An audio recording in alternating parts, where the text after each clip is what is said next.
High Vibe Nation is live. Welcome to the High Vibe Nation, where we have set out to raise the vibration of every human being on the planet. Your hosts on this journey are Sherry Gideons and Pamela Aubrey. So let's join them now in their current interview with a high-vibing individual.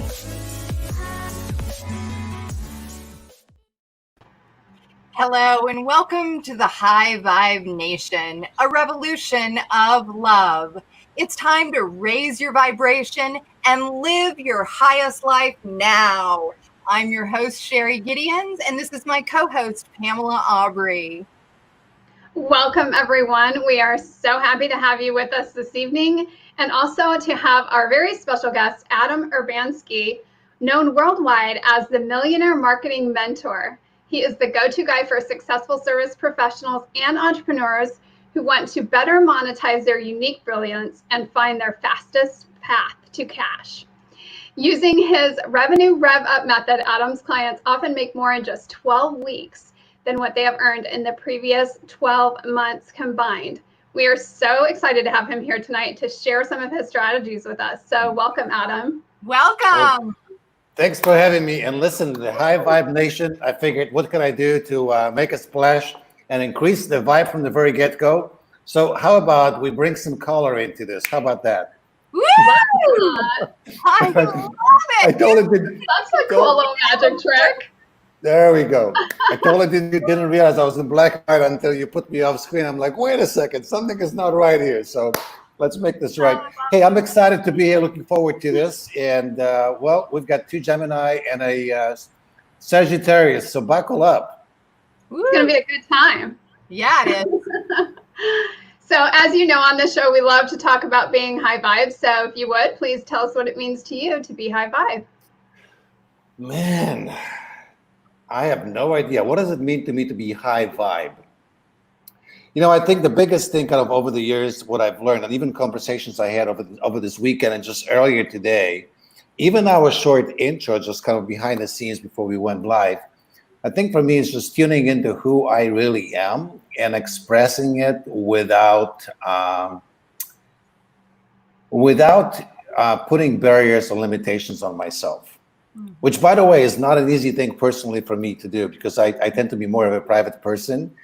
And sometimes in an effort to just, I wouldn't say appease, but to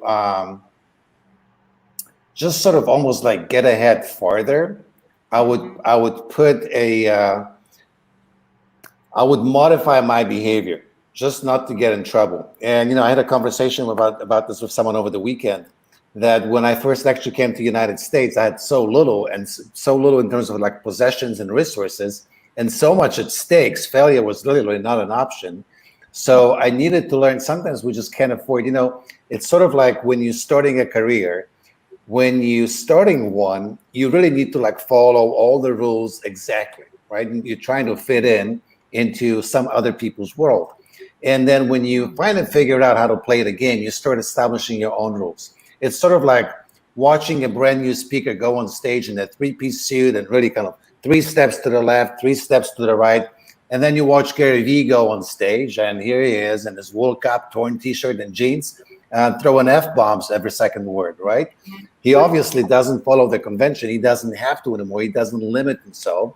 And, you know, I would actually venture to say he is where he is because he was learned how to express himself fully. So to me, it's kind of a never-ending lesson. You know, being more of a private person, being more of an introvert craving for attention, it always is this struggle and strive for me.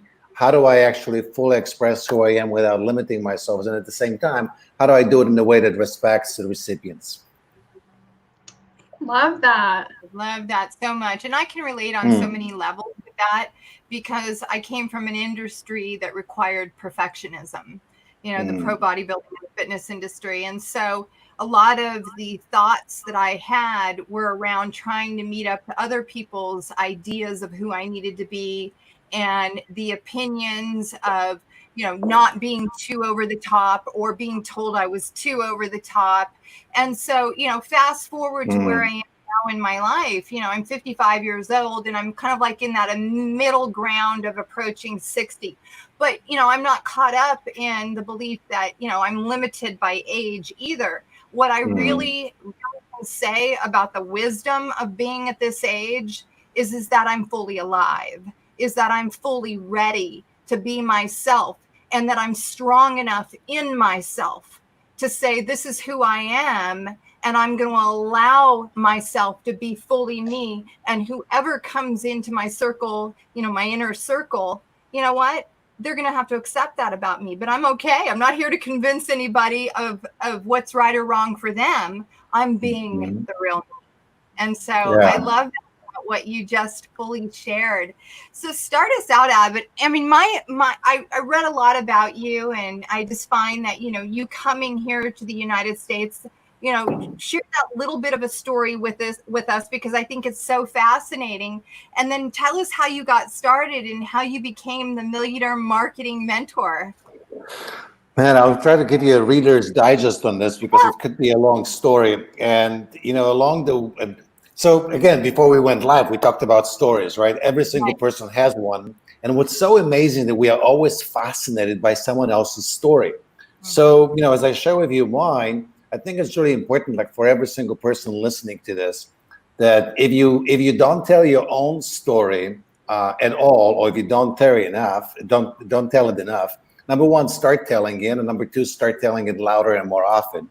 And start with just kind of identifying what was some big, breakthrough points, what were some lessons or some mistakes you've made along the way. Because I bet you have a lot of them that will inspire the people. We all do. We just take them for granted, right? One of the hardest things, we say like we know something like the back of our hand. And the problem is it becomes so familiar, we take it for granted. And the difficulty really is looking back and going like, I've actually accomplished some significant things that I don't give myself credit for. So, I actually in 1989 escaped the communist Poland. And it was just on the tail end of the communism. The Berlin Wall just went down. So, the Eastern Europe was opening to the West. But still, I was facing 3 years of mandatory military service. I'm definitely not a military material, being an entrepreneur and not like being told what to do. I didn't see 3 years in Russian-like army. So, it was a miracle that I got a passport. I can, we can dive deeper into this if appropriate. But miracle that I got a passport, because in Poland at the time, we didn't get to keep one. We were issued one for a trip that we needed to turn it back in, like within days of arriving back. And being, again, already given my draft papers into military, it truly was a military. I was a high flight risk at the time. They knew if I go across the border, chances are, I might not come back. So I got my passport. It was a total miracle and a long, very complicated journey how I got my U.S. visa. And I had an open ticket for 6 months, $194 in my pocket. And I remember exactly how much I had because it was around number 200. And as I was hopping on a train from where I lived to Warsaw to get on a plane, my girlfriend was seeing me off, and I was very generous, and I gave her $6 to buy a pair of new shoes. And by the way, $6 was a lot of money, and it would buy a fancy pair of shoes.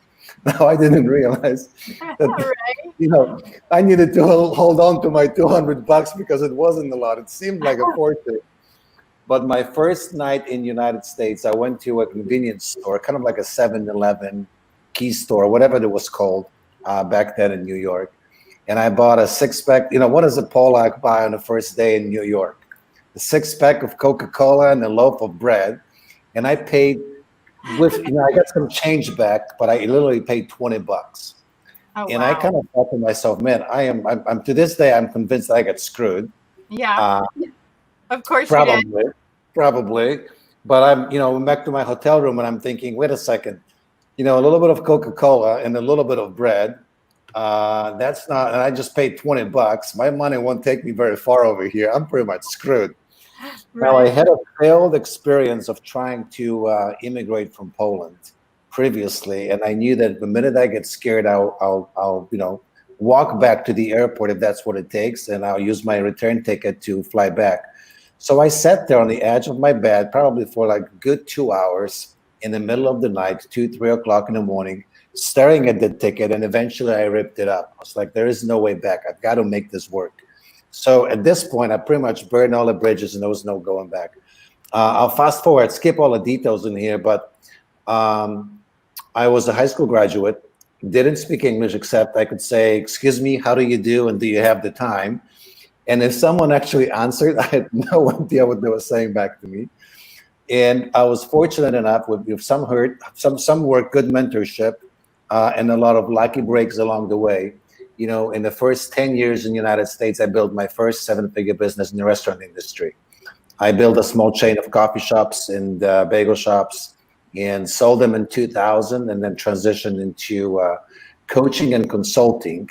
And actually consulting first. Coaching was just becoming popularized. In fact, if someone said I'm a coach, the typical response would be, well, what do you coach? Little league soccer, baseball, or softball? Like, what do you coach? Right. Life coaching, business coaching, that terminology was just becoming barely, very sporadically used. And I realized that I now have 10 years of building a real brick and mortar business. I was still young enough to be very adaptable to technology like internet. And very quickly, I started using internet to promote services. And pretty much in the year 2000, 2001, there was no one that was teaching professionals how to start harnessing the power of internet to actually promote the services. So a lot of the technologies that I use today to promote services, I'll maybe not so humbly say that I help usher them into the professional industry. Many of them did not exist before we start practicing and kind of testing, like what would actually work? Let's throw something out there and see if it works. So that's kind of a long-winded story. I love it. I love it. I love that. And already I'm like, I don't even know where to start to ask another question, because so much of what you just shared, I'm like, what it took for you to go through all of that, to make the decisions that you did to get to where you are is just remarkable. So that's actually a very simple answer, Pam. A lot of stupidity. Had I known what it takes, I would have not even started. People always say, like, well, what made you come to the United States? And my answer is always the same. I was young and stupid. The young part faded away, and the stupid part is pretty stubborn. Well, and I'm curious, though, you obviously had this moment of realization, and that was a turning point for you. But how did you know how to take that first step? How did you know what to do next? Yeah. Man, there are so many stories within the story, right? Right. So again, a lot of lucky breaks. Within the Polish community, I found someone who actually took me in, and I at first did not pay rent. I didn't even realize what a blessing it was until like after. For the first 3 months, I couldn't find work, and I was literally just applying for anything. Now, here's an interesting thing. 18 years old, just finished high school. I had no profession. I didn't know how to do much. I was, again, kind of a lucky break. My dad owned a bakery in Poland, and a small family business in a communist country. When push comes to shove, it was like all hands on deck. So even growing up, and even though I left my parents' home when I was 14, prior to that, it wouldn't be unusual for me to be like woken up either in the middle of the night or early in the morning because somebody didn't show up for work, to like step up and fill in. And even though I was not a baker, I knew my way around the bakery. So, and funny enough, I came to the United States, and my first thought was, please don't make me work in a bakery. I've seen my father. I know how hard it is. I don't want to do this. And guess what job I ended up with, right? I applied for a job in a bakery, and one day at 3 o'clock in the morning, phone rings, and a guy on the other end says, hey, you still want the job? You'll be in an hour. You've got a job. And after 3 months of, a cup of coffee a day and maybe a Danish or a muffin, I was like, all right, I'll be there in an hour. I want that job. And funny thing, within an hour, he knew I wasn't a baker. But by the time I finished that shift, 8 or 10 hours later, man, I could carry my weight around because, again, I knew that failure was not an option, right? So that was one. Now, prior to that, there's an interesting story because I actually made money just walking up and down a street and installing very fancy security devices on people's homes. So, and this is again like totally copycatting someone else's approach. There was a knock on the door where I live, and it was an elderly lady. She opens up, and the guy shows up, and like blah blah blah blah blah in English. I have no idea what he's saying. Next thing I know, he's like drilling a hole in the door and is installing something. I'm like, what did you just do? He paid him $5 or $10. I said $5. It's like, okay, what did you just do? He essentially installed a peephole in the front door. And I mean, it's like, I don't even know if there is a door built in today that doesn't have one. Right. But back then they didn't have peepholes in the doors, like a lot of people didn't. So I asked the lady, hey, take me to the local hardware store. And she took me to a hardware store, and I said, can you write a card for me? Because I couldn't speak English, right? Not well enough. So she wrote the card that essentially says, hey, if you let me for $5, I'll make your home safer. Install a peephole so you can see who's ringing the bell. And I would go knock on the door. I would take a step back. When people open, I would hand them the card. And most of the doors would be slammed in my face, and some would stay open. And again, I had a drill from the lady that I lived with, and just used the drill, put the little hole in there. I think the little peephole thingy cost me like 25 cents probably back then at the hardware store, maybe even less, but something about 25 cents, and I would make $5 installing them. And it's like I would get 5 or 10 of those installed a day. It paid some bills. So essentially, it's looking at what you've got available, and at first it was just let's make money. Yeah, right. So you were resourceful. And that's one of the things I love how Gary Vee talks about, why do immigrants make it in America and and Americans don't? And he's like, it's because they're hungry. It's because they'll go out and get simple. We have to eat, Yeah, right. That other people won't necessarily do. And so I love that you just kept doing something new. You just kept trying things. You just kept moving forward. And so tell us a little bit about how you made the transition then, from putting in, working in bakeries and putting in peepholes to moving into technology. So funny. Technology not so well. Again, everything kind of leads. One thing leads to another. A famous Steve Jobs speech that we can only connect the dots looking backwards. So I left New York, traveled across in an old beat up car to San Diego. Nice. And again, I found myself a job in a bakery. I was literally working 3 jobs. I was a waiter somewhere, and I worked at 2 different bakeries because one was kind of a daytime bakery, one I worked a night shift.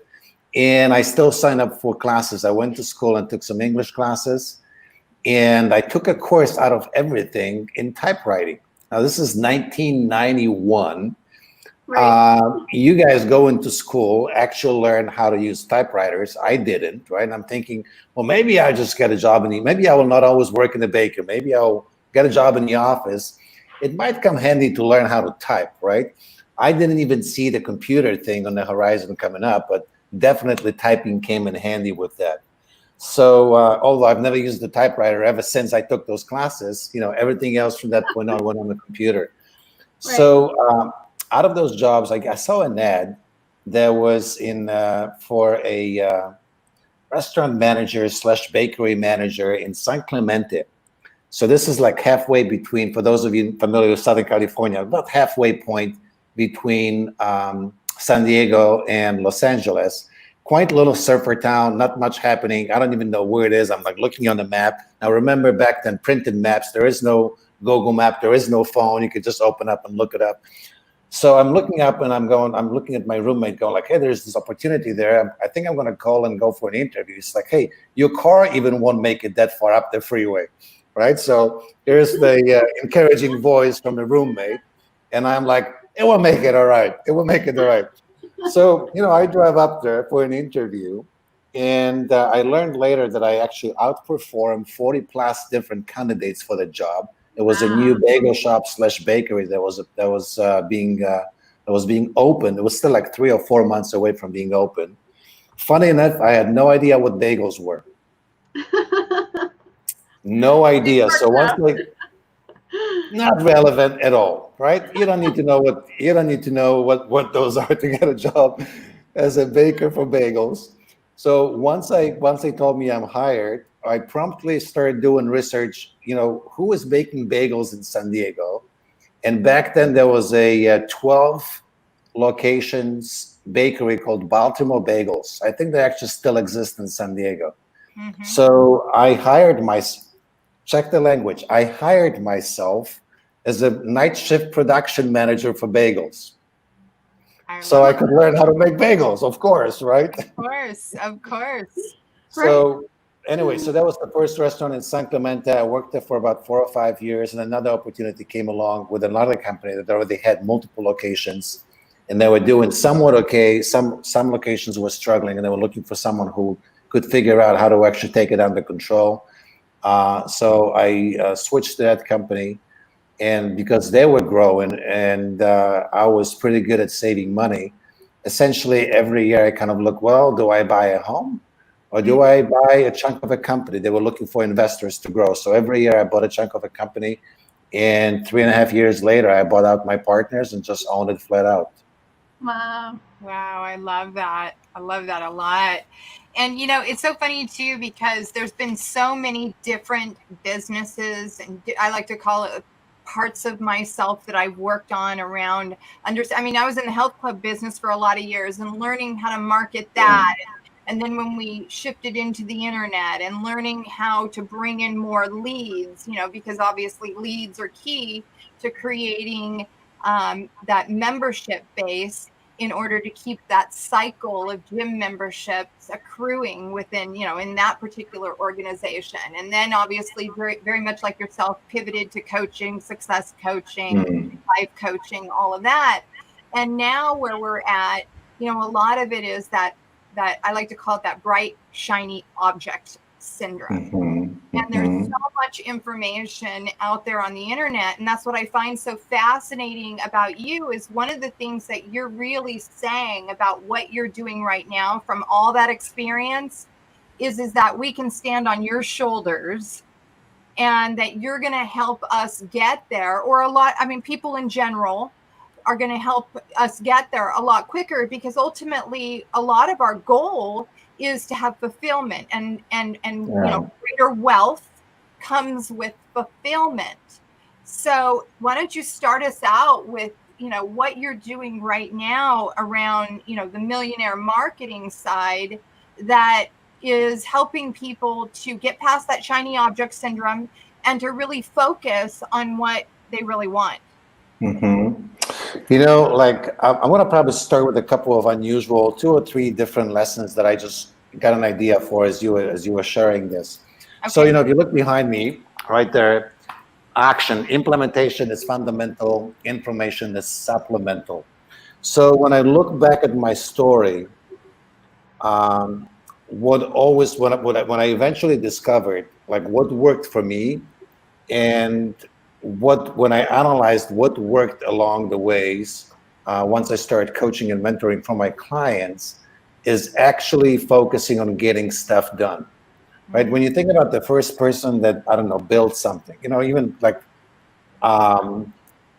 Henry Ford building a car, but even someone before that, something simpler. First person that built a table, first person that built a chair. They didn't go to the class, go like, how do I build a chair? They just built a chair. So I always talk about the fact, like, do something first and learn how to do it later. Right? But the first time you do it imperfectly, you're going to make a lot of mistakes. And I think today, because of an overwhelm of information, we are paralyzed because we, from the very get-go, desire to get it right from the start, to get it perfect. And because of that, we continue to learn. Another thing is we've been robbed from the ability to move forward and actually make mistakes by, very loving but very limiting upbringing. From the loving parents to, don't do this, you don't know how to do that, don't do this, you'll make mistakes, to either, when I first got into coaching, I was doing live events, and I would look at my audience and ask people like, how many of you have experience in corporate world? About half of the hands would go up, and then I would ask, how many of you have experience in academic academics, and then, the other hand would go up. Funny enough, most of my clients for my first 2 or 3 years in business were PhDs. And here I am, a high school dropout, teaching how to build businesses, right? Wow. But I would look at my audience and I said, you're severely disadvantaged. And they'll kind of look at me like, how can it be? You're a high school graduate that doesn't speak English. How can we be disadvantaged? And I would explain to them that, for the number of years, they were taught that they have to be permitted by someone else to do something, right? You can't call yourself an MBA or a PhD until a bunch of asses, meaning people like us, they got together and say, hey, wait a second. We are so smart. We don't want other people to look at as smart as we are. So we're going to create a test and a whole process of putting people through the paces before we finally decide whether or not they can call themselves PhD like us. Like, says who? It's a bunch of asses that got together and created a certification, coaching, everything. There's licensed or certified. It's a bunch of asses that got together and made it hard for competitors to get in. In corporate world, you can't call yourself a supervisor, director, VP, or president, or CEO until someone appoints you that title. And then you start a business of your own, and you start waiting for someone to give you a license or permission or a title. It doesn't exist. Right. It's like wild, wild west. You run out there, stake a claim in the ground, and then you fight as hell to defend it. Right? That's the difference, and most people can't figure it out. So, those were kind of, for me, those were the lessons that I didn't know at the time, but I was practicing them because I didn't have the luxury. I didn't have the resources to go and learn things. I had to go and do them and then learn, okay, well, this worked, this didn't work. I screwed up here. I'm not going to make that mistake anymore. And then another thing, like this marketing mentors, so I mentioned that in 2000, when I started my coaching business, coaching was not necessarily recognized well. And still, I already saw an avalanche. Thomas Leonard started a company called Coachville. I don't know if you ladies remember that far back and who Thomas Leonard was. He was at the time, still probably is, recognized in many circles as a grandfather, kind of as a godfather of coaching industry. He literally put coaching, life coaching on a map. Was the first guy probably who made $1 million coaching, kind of officially launched the company. And I recognized that this is going to be a competitive market, and I was looking for a way to call myself something different. I wouldn't want to be a marketing consultant or marketing coach. So I found, you want to be different, right? So I used the word marketing mentor. As my business grew, as I gained certain level of success, and as I helped a number of clients reach certain level of success, I added the millionaire moniker to it, again, for another distinction, right? Today, we have a program, again, that's everybody, when you think about professionals, coaches, consultants, most of them talk about how do I get the next client? How do I get the next client? And there are so many programs, get the next 3 clients, get the next 5 clients. So we were looking at what do we do? How do we name things so it's different? So we also appeal to a different level of a market that's maybe slightly more advanced, right? So we start talking about revenue. And I find that typically I get about 3 to 5 years jump start on the industry before others really start catching on and start using the same terminology. So again, about 4 or 5 years ago, we started talking about things called like results revolution, right? It's really not about education. It's about implementation. It's not about training. It's about results. And again, fast forward 2, 3, 4, now 5 years almost, and you can't throw a rock without hitting someone that talks about, maybe revenue or specifically about promoting results rather than just, process and courses. But my whole point here is start with where you are at the moment. Identify what's already out there in the market. How can you be slightly different, slightly unique? And start with what you've got, but start right away doing something. Don't worry about getting it done perfect. Just get it done so it creates results. Lean Startup. There's a book called Lean Startup. And they talk about minimum viable product. Well, I often talk about minimum viable program, right? Coach professionals often offer programs of some sorts. Yes. Even if it's just one-on-one service, what's your minimum viable program? And then what's your minimum viable offer? I'll share a story. Once I launched a program that literally was a bunch of yellow notepads that was about this big.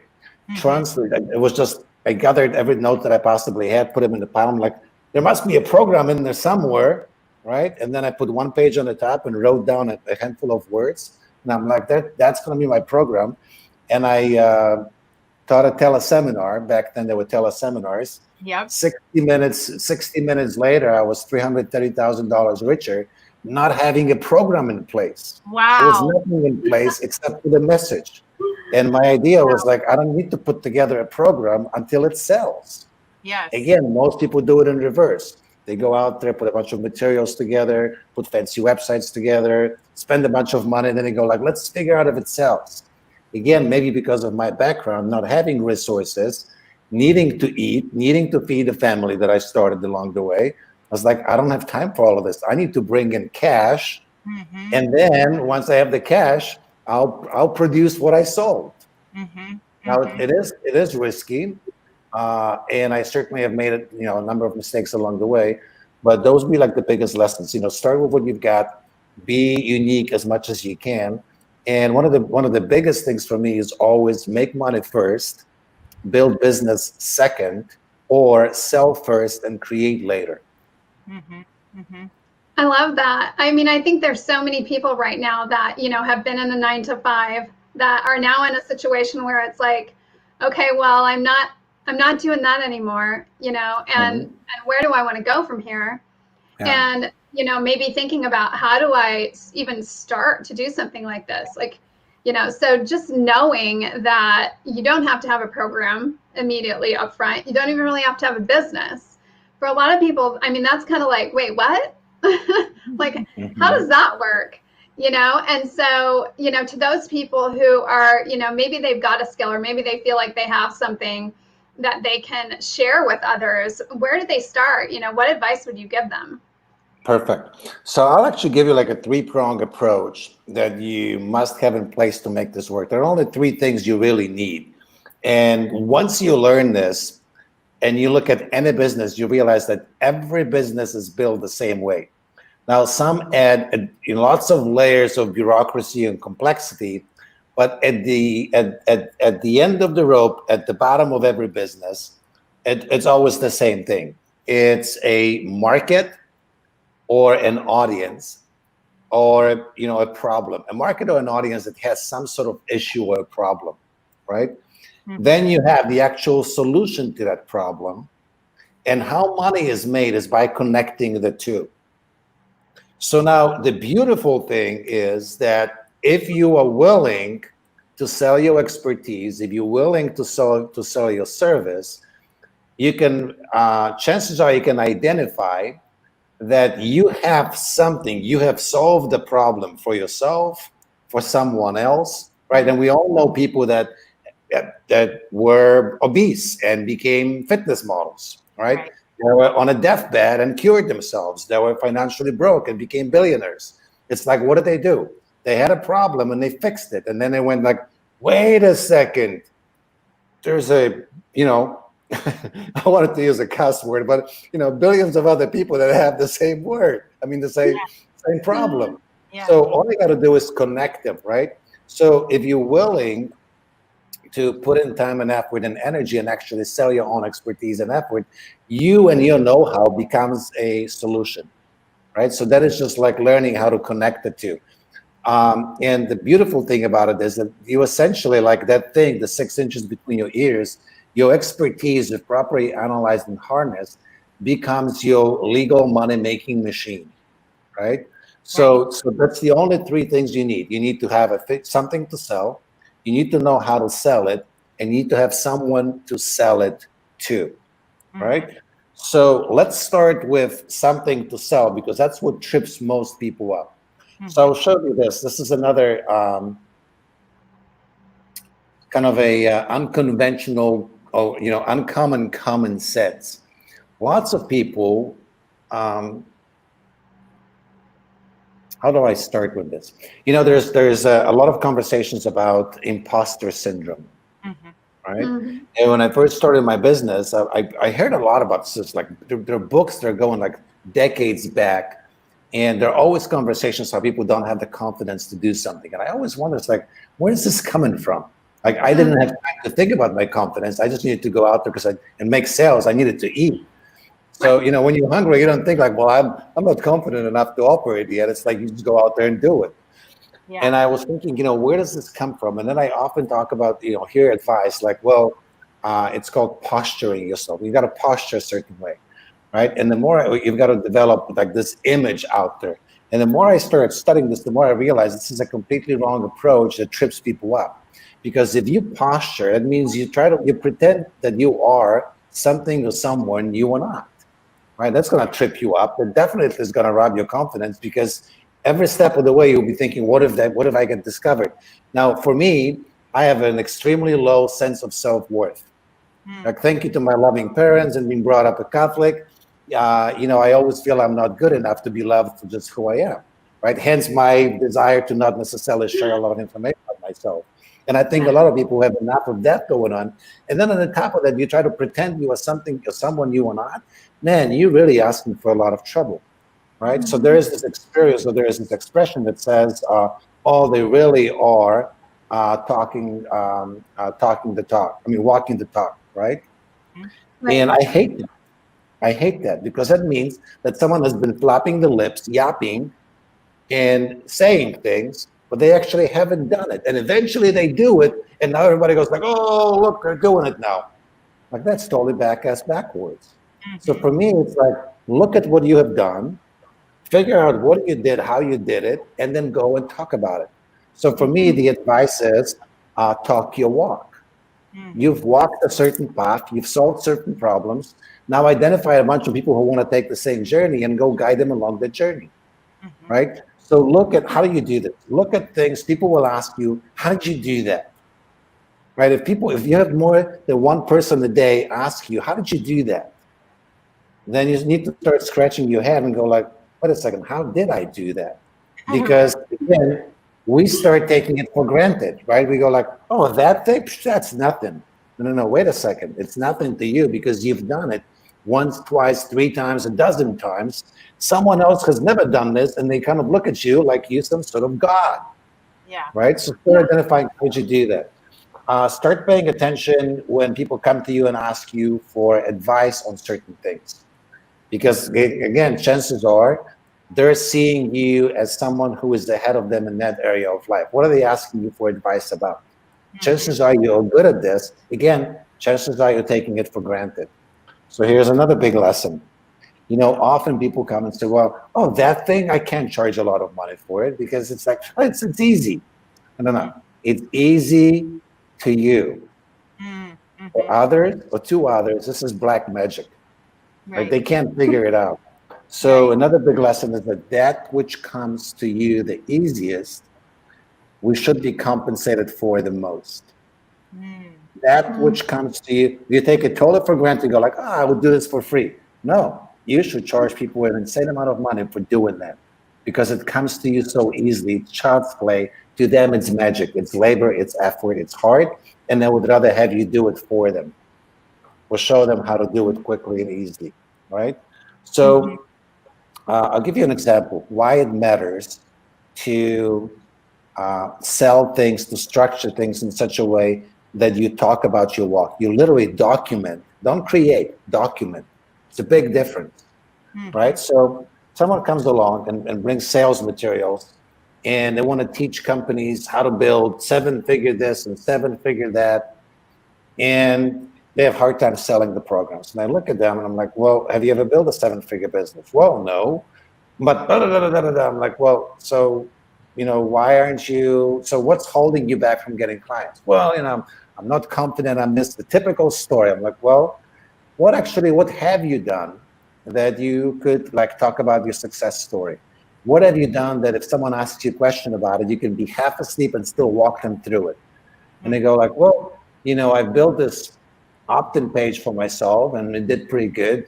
Cold traffic, we're getting 60% opt-ins, and right, it's pretty good. And then, my friends asked me to do this, so I did it for a handful of my friends. So at this point, I built 15 different opt-in pages, and they all converted at 67. One is converting at 80%.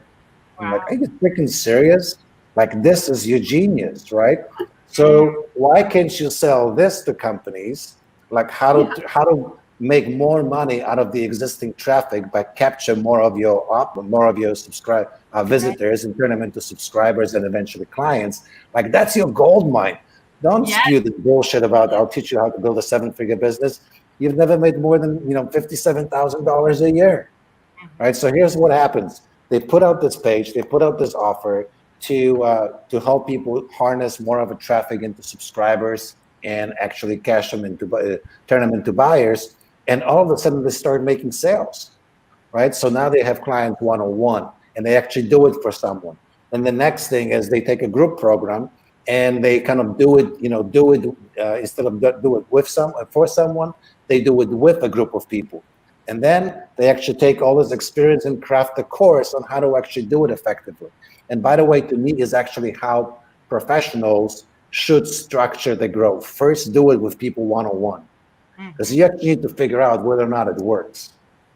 As you figure out how, and by the way, one-on-one clients, easiest to get, right? You don't need to have anything else. You have conversations, you bring in people.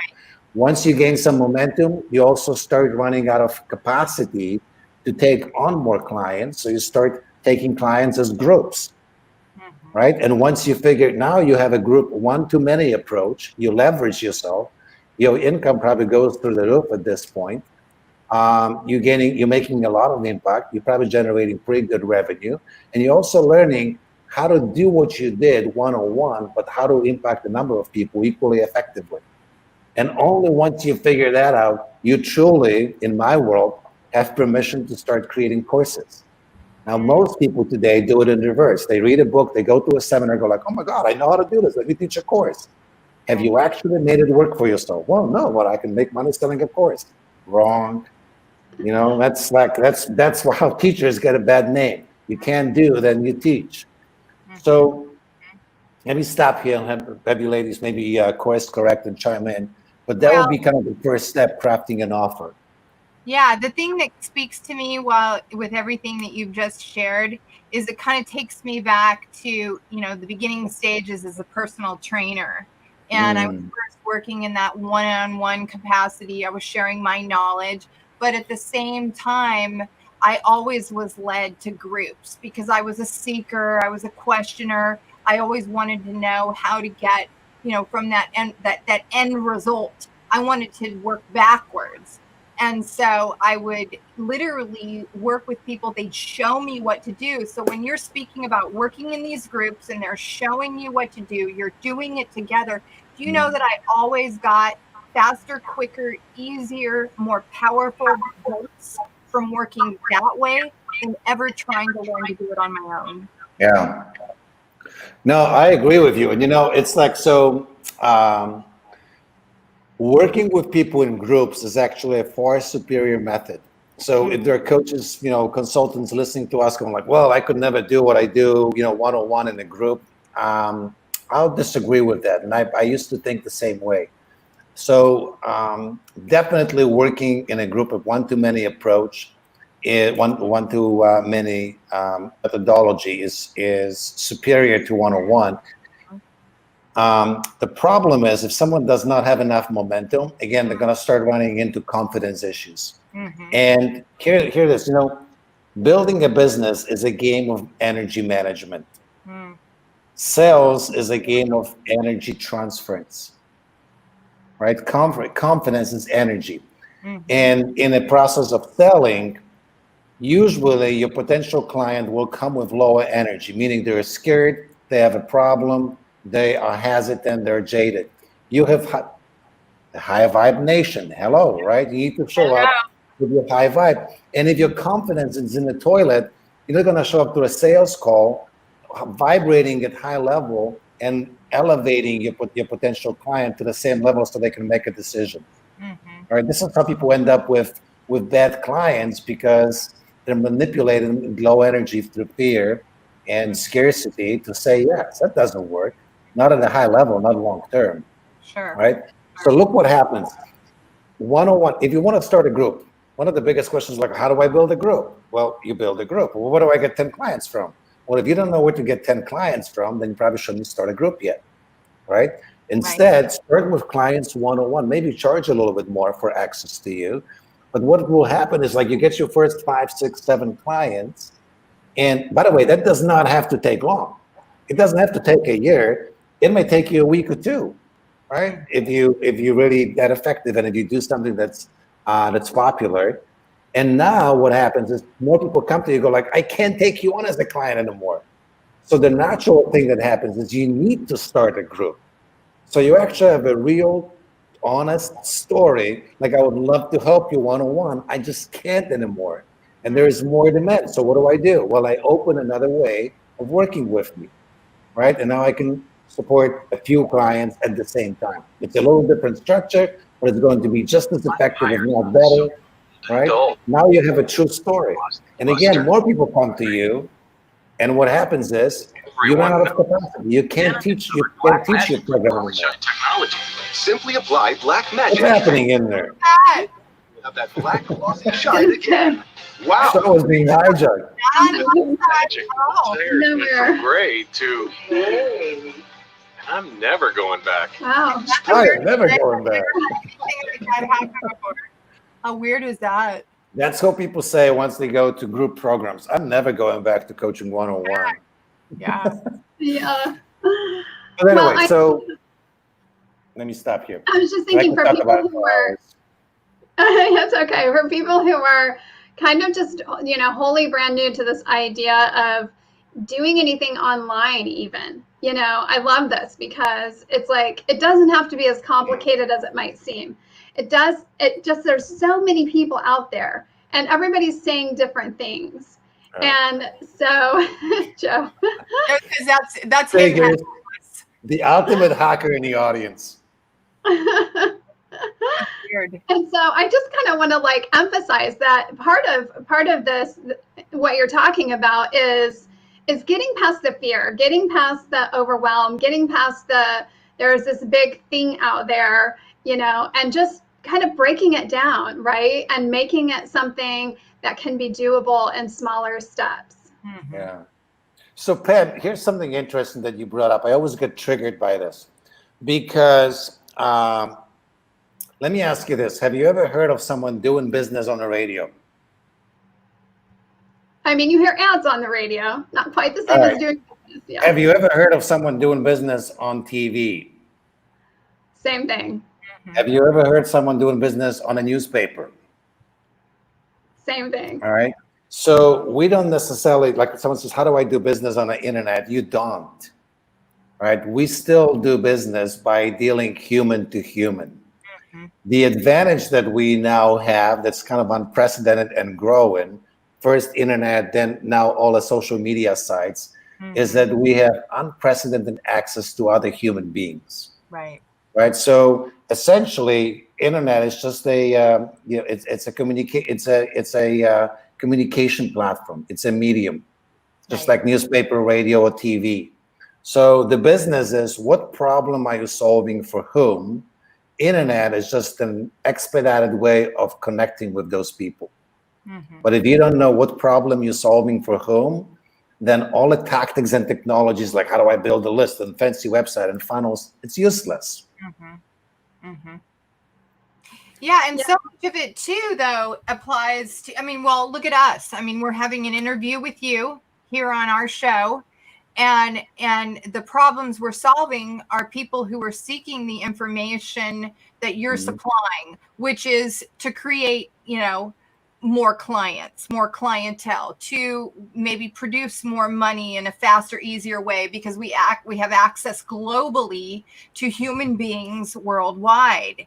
And and especially like we were saying earlier in the green room is that right now people are looking to pivot, and they're looking to come forward with this information that you're kind of saying, hey, you've lived life, you have solutions in you, and you can start to share that with people. And one of the things that I had read about you as well is that you're helping people to really create more of an explosion. You have these explosion situations where you go and you help people make money quick and fast. Mm-hmm. How does that work? So at the foundation of it are exactly the three things I'm sharing with you. There are levers that Okay. accelerate income, right? So number one is having an effective offer, a compelling offer. Here's something else I'll share with you about offer really quick, and we're going to move on to the other two parts. Perfect. Is we hear the word unique, and we often use the word unique. How to create a unique offer. Mm-hmm. And as I work with my clients, and they often get constricted by it's like, well, it's not unique. I'm hearing other people say this. Great, it means it's selling. So don't worry about a unique. Worry about being compelling to your audience. Right? Like in the moment when someone is with you, they're not going to worry about, well, are you unique enough? How are you that different? They're going to worry about whether or not this is compelling. This is pulling them forward. Whether or not they're finding exciting, intriguing, valuable enough to exchange their time, energy, and money for. That's what they're looking for. So become compelling. Now, the other two thing is converting interest into appointments and into sales. Okay. Right? So this is actually the sales process. And the last part is generating leads. Now, again, most people always worry about how do I get a client, but they forget there is this path, right? Before you have a client, you have a qualified prospect. Before that, you have a prospect. Before that, you have a qualified lead. Before that, you have a lead. Before that, you have an audience, right? Or visibility of some sorts. So you have to realize you can't just have a client out of the vacuum. What happens, there is this flow.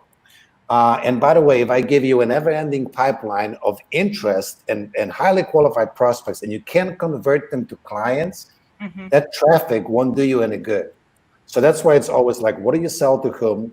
Then let's figure out how to sell, and then let's figure out how to bring in a few leads. So let me actually talk about those remaining two things, selling and leads. And then really quickly, I'll tell you how we create those profit explosions for clients. Okay, great. So Sounds selling, again, I mentioned it earlier, it's an energy game. Most people can't sell because they have not, and this is, by the way, Joe was just hacking us. He probably sensed we were going to talk about sales, and he was like, shut up, don't tell him those things. But, totally, it's about, we have to heal a lot of our own past dramas and insecurities. Sure. Because it's an energy game, right? If someone says I don't have the money, look, I had this going, coming up through my nose because I started with $194. Many days I went hungry on a cup of coffee. I knew what it's like not to have money. So if someone says I can't afford it, I immediately go and like, I've been there, I've done this. I know what it's like. This poor person has to like support the family. Oh, of course you can afford it. Like go out there and just God bless you. Like, no. You can't afford it because you don't know what I know, right? But I can't just say that. That means that accomplishes nothing. My energy has to be at the place where I go like, I get it. I know what it's like, right? You're probably wondering how you're going to get home because you don't have enough money for a tank of gas, and you worry, how do I buy milk and bread for my family? And now someone is asking you to spend this money on something else. How on earth are you going to justify this? Where do you get the confidence? Like, what gives you the gall to ask for this, right? So I've been there, I can relate to this, and I've still made investments like totally on faith, right? But it's not on faith that in someone's program, it's on faith that I can do this. So now this is helping the person discover, do you have that faith? Do you have that courage to do this? If don't take this risk. But if you do, then maybe I can guide you along the way, right? So this is a manipulation. This isn't like buy at all costs. If you don't buy, you're stupid. If you don't buy, you don't care about your family. But it's like, hey, listen, being where you are at is only going to perpetuate unless you find a way of doing things differently, right? So let's explore whether or not I could be the person who can provide that different way. I don't know if I can, but we can explore this, right? And there's a few other things along the way. But essentially, it's being on your potential client's side. If you look at selling, most people have a manipulative image. Like one person has to win for another person has to lose for someone else to win. And in my book, it's two people coming on the same side of the table, go like, hey, let's look at this together and see if two heads are better than one. If so, maybe we can figure out how to approach it together. If not, maybe you would at least get some good ideas out of this. What do you think? Like no one ever says no to this approach to selling. Exactly. Right? No one ever says like, oh, I've got to defend myself. You want something? No, it's just right. I would love some help. The energy opens up. Yes, it's so different. And then the last part, I call it respect-based selling. So like in my case, in order to make 10 sales, for a 5-figure program that we run, I need to have 11 conversations, right? That's unheard of. So I'm essentially a qualified order taker. Like by the time I get on the phone with someone, it's pretty much obvious that they'll purchase our program unless I see some red flags, right? So that's another big lesson for me. Sales conversation is the search for red flags. Like, is there a reason we shouldn't do business together? Is there a reason my approach wouldn't work for you? Is there a reason you wouldn't fit into our culture and how we do things? And if we don't find any, I guess we should do business together, right? So, and we don't try to manipulate someone, use fake scarcity or some sort of gimmicks, provide all the information up front.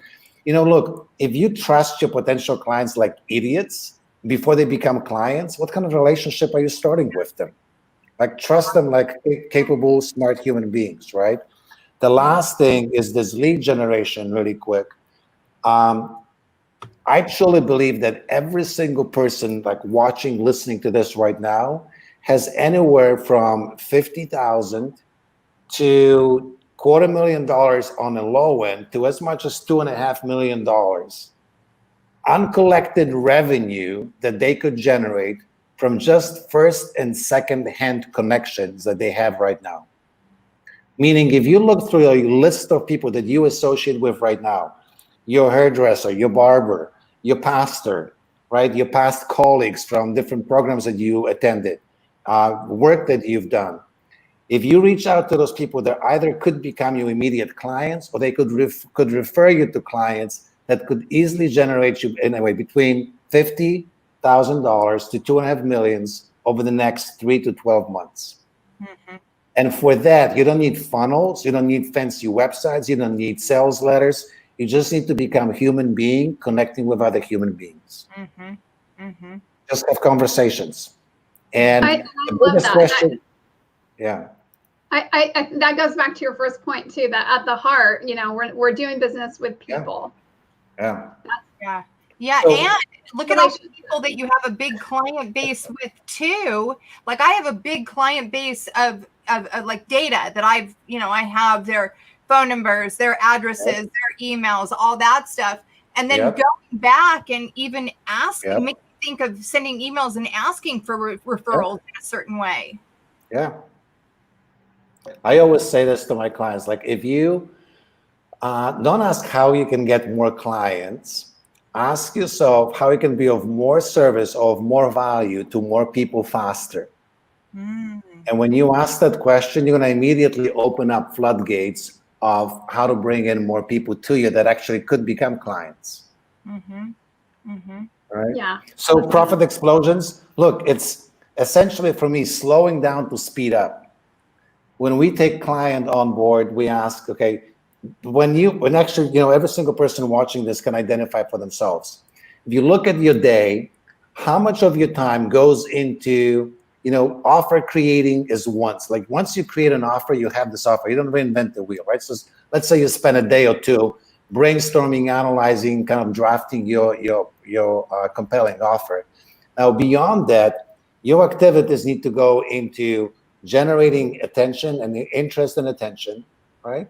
Converting that into sales conversations and converting prospects into clients. So how much of your time on a daily basis goes into getting attention, converting attention into interest into meetings with qualified clients? And if it's not at least 1/3 of your daily efforts, if you're an entrepreneur, and if you're a budding entrepreneur that does not have a fully booked business, if it's not 80% of your day, well, there's your answer why your business is struggling. So for us, it's looking at our clients and essentially stripping it down to the basics. Like, we eliminate all the minutia, all the bright, shiny objects, all the distractions. We identify 3 to 6 daily activities that must happen and create a tracking and enforceability or accountability system. I actually call it enforceability system, because it's not just holding someone accountable. It's almost like having a process that's automatically forcing them into doing those handful of things, right? It's like having this fitness trainer that stands over you, go like, one more rep, you can do it, all right?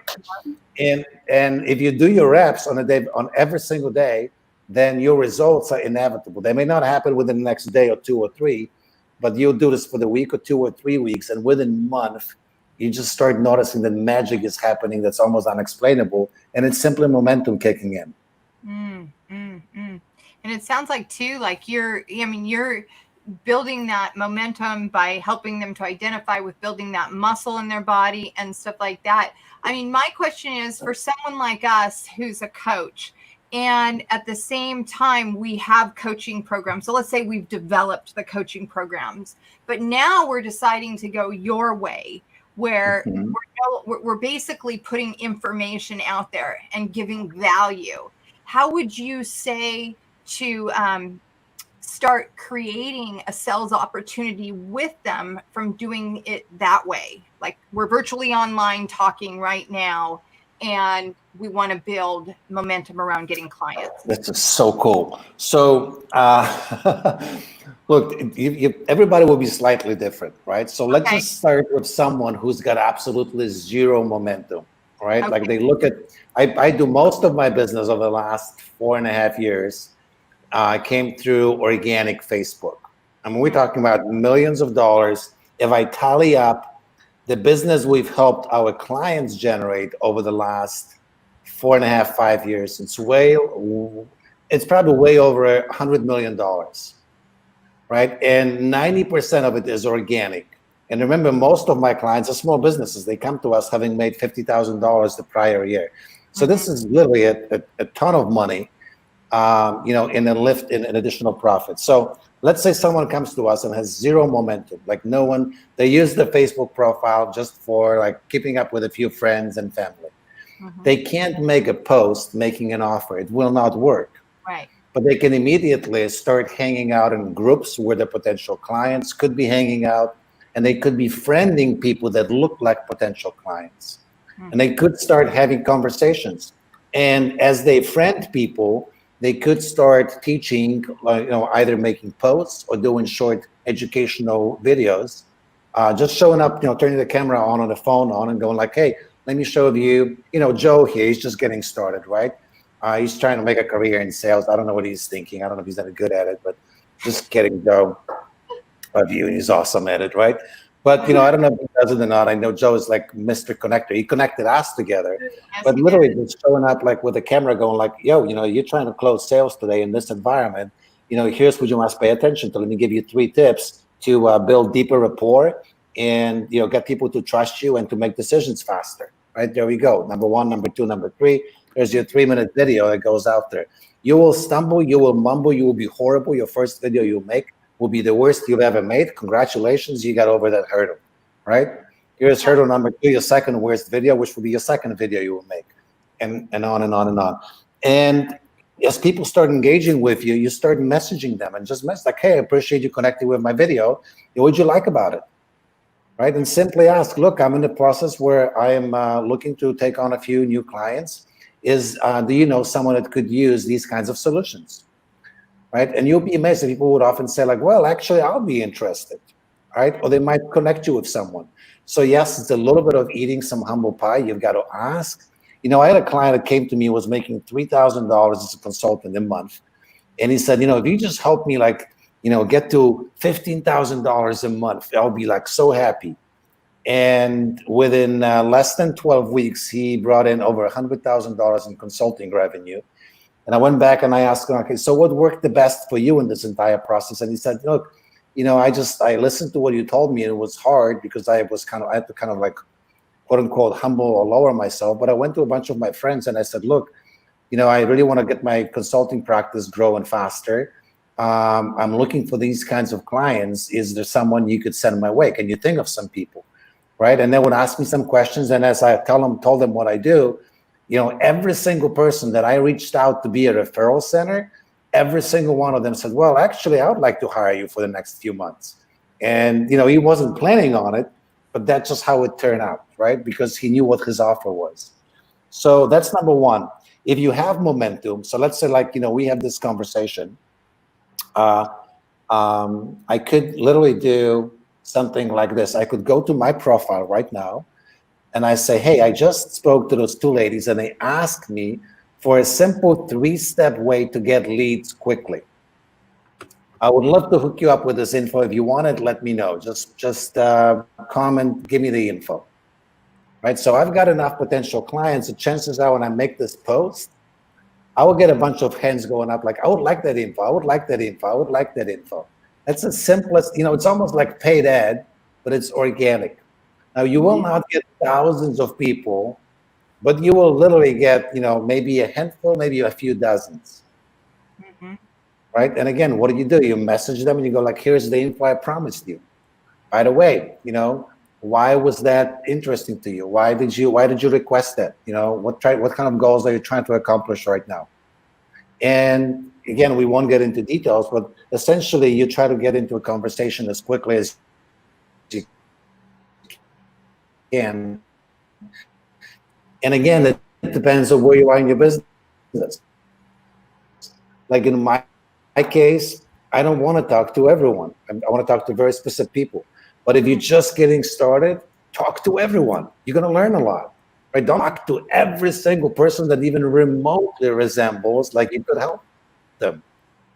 Right? And don't talk to them in a way like, well, let me see if I can sell them.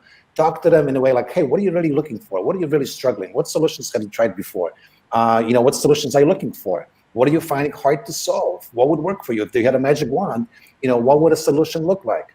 And even if they don't buy from you, you're gonna learn so much about, what to say to the next person you have a conversation with, that 3 to 6 of those conversations later, you will be light years ahead of all your competitors in your business who are too petrified to talk to a potential client.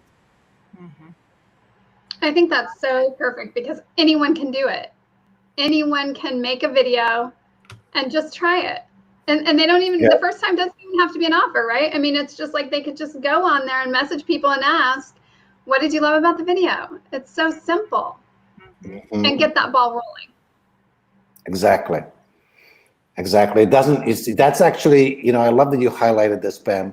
It doesn't have to be a sales pitch. It's actually better if it's not a sales pitch, right? Like most of my messages depend, I go through periods. Like sometimes I have to like smack myself, go like, okay, every single one of my posts is an offer. Stop it, right? It's like you're being a marketer.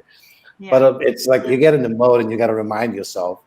But most of the time I'll forget to make an offer. Like teach, I forget to make an offer. It's a good thing too, right? Your audience does not want to be pitched to all the time. Right. Provide the value and go away and we'll ask for nothing in return. Like what a new concept.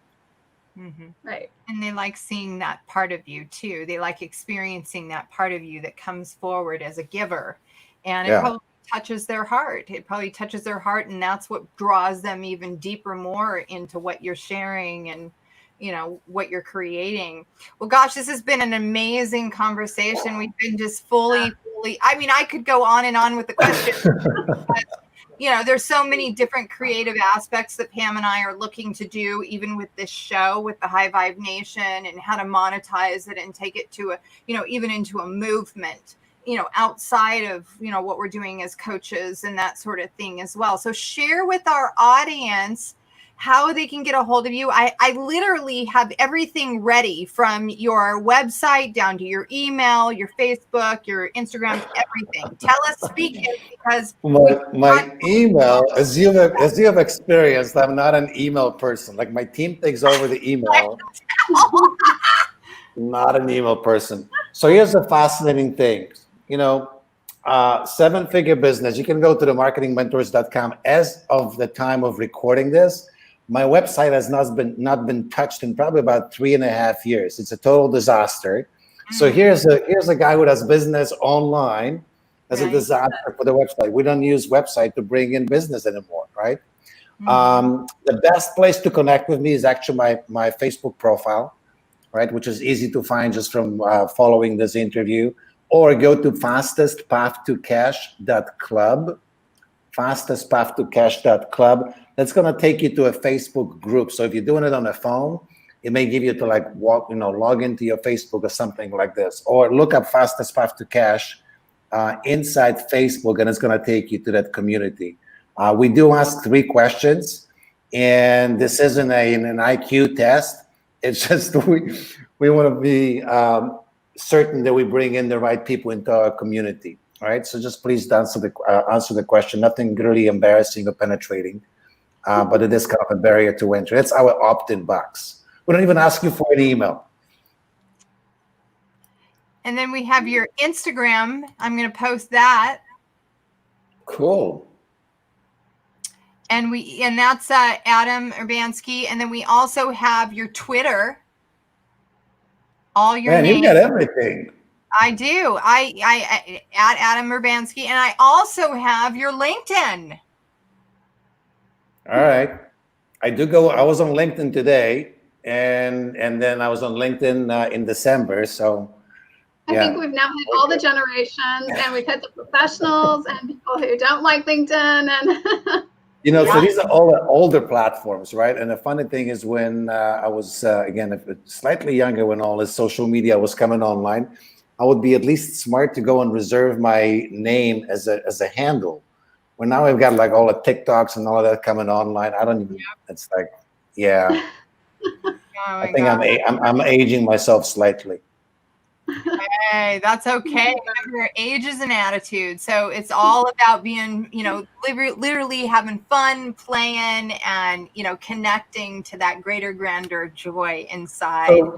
So and one last, point to this profit explosion. Yes. And I actually think I have a message behind me as well somewhere. Which one is it? Okay, so it's focused, right? Yes. One problem, one audience, one solution. And I would actually add to that like one marketing method and one platform. So again, I have a huge following on Twitter, probably 20-some thousand people. Instagram, it's like we barely scratched the surface. On LinkedIn, I don't even know how many thousand of connections I have. And I don't even use those platforms anymore. I use Facebook. I became really, really, really, really good at Facebook. Now, long-term for any business, I wouldn't advise to just have one strategy and don't do anything else. It's risky, right? If Facebook goes away, I'm at risk. But it's an acceptable risk that I chose to take. But I also, because of that, I'm so good at it that it's hard it's almost like hard for me to not show up and not make money. Right? Versus someone goes like, well, I'll do a little bit of this, a little bit of that, and a little bit of that. And they're so spread out because they try not to miss out on anything where it's paralyzing. So actually be willing to miss out on something. I am miss out on an audience that I don't market to. Now, very specifically, ideally for my clients, most of them are B2B professionals, B2B consultants and coaches, right? There are lots of amazing life and health and fitness coaches that come and ask for support. We can help them a little bit now, a pre-community. I don't necessarily take them on as clients. Again, do I miss out on some business? Yes, but focus is power, right? Same thing. Do I miss some connections because I don't go on LinkedIn every day? Absolutely, right? But I also more than make up for that by being focused on just one platform and being present there. That's a great advice. Well, in being present, living in the moment, that kind of thing is something that we put a lot of focus on. So I really like that you shared, keeping your focus on an area too, that you can harness the energy. True. It's tough when you're going too many different directions. Yeah. Trying to keep it all straight. I'm thinking, I'm trying to think, being to say something smart, like does the laser beam vibrate at higher vibration than just the basic light bulb? I have no idea. That's okay. You're just being yourself. Well, Pam, why don't you go ahead and share with our audience how to get a hold of us and how they can find us on the web? You can find us at our website at thehighvibenation.com. You can also find us on Facebook at thehighvibenation.com and on Instagram at thehighvibenation. Awesome. Thank you so much. And until we see you again on Wednesday evening, we want to thank you all so much for sharing this out with your profile, with your business pages. We appreciate all your support as usual, and have a great evening.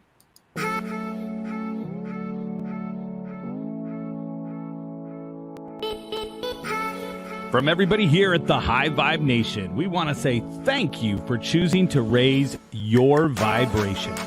And of course, please like, share, and subscribe. If you need to find us on the web, check us out at www.thehighvibenation.com. Looking forward to seeing you on the next episode, and keep high vibing.